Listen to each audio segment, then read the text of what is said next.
চাঁদপুর শহরের প্রফেসরপাড়া মোল্লাবাড়ি জামে মসজিদের খতিব মাওলানা আ.ন.ম. নূর রহমান মাদানী ৬৮ দুর্বৃত্তের হামলায় ছুরিকাহত হয়েছেন। গত শুক্রবার ১১ জুলাই ২০২৫ জুমার নামাজের পর মসজিদের ভেতরেই এ ঘটনা ঘটে। ঘটনার বিবরণ: জুমার নামাজ শেষে ইমাম সাহেব মুসল্লিদের উদ্দেশ্যে কথা বলছিলেন, তখনই মো. বিল্লাল হোসেন ৫০ নামের এক ব্যক্তি ধারালো চাপাতি নিয়ে তার উপর হামলা চালান। এতে ইমাম সাহেবের কানের গোড়ায় এবং শরীরের বিভিন্ন অংশে গুরুতর জখম হয়। আহত ইমামের অবস্থা ও চিকিৎসা: হামলার পর মুসল্লিরা তাকে উদ্ধার করে প্রথমে চাঁদপুর সরকারি জেনারেল হাসপাতালে ভর্তি করেন। পরে অবস্থার অবনতি হলে তাকে উন্নত চিকিৎসার জন্য ঢাকার হোলি ফ্যামিলি হাসপাতালে স্থানান্তর করা হয়। তার কানের পাশে বেশ কিছু সেলাই লেগেছে এবং সিটি স্ক্যান করা হবে বলে জানা গেছে। বর্তমানে তার অবস্থা আগের চেয়ে ভালো।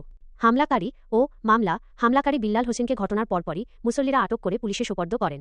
পরে তাকে পুলিশ হেফাজতে নেওয়া হয়। আহত ইমামের বড় ছেলে আফনান তাকে বাদী হয়ে চাঁদপুর মডেল থানায় অভিযুক্ত মো. বিল্লাল হোসেনের নাম উল্লেখ করে একটি মামলা দায়ের করেছেন। মামলায় হত্যার উদ্দেশ্যে ধারালো চাপাতি দিয়ে গুরুতর জখম করার অভিযোগ আনা হয়েছে। প্রাথমিক জিজ্ঞাসাবাদে হামলাকারী একেক সময় একেক কথা বলছেন। তবে মুসল্লিদের একাংশের দাবি, হামলাকারী বিল্লাল হোসেন জঙ্গি টাইপের লোক এবং নিষিদ্ধ সংগঠন হিজবুত তাওহিদের সদস্য।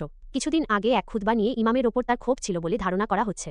এই ঘটনায় দেশজুড়ে তীব্র নিন্দা ও প্রতিবাদ অব্যাহত রয়েছে।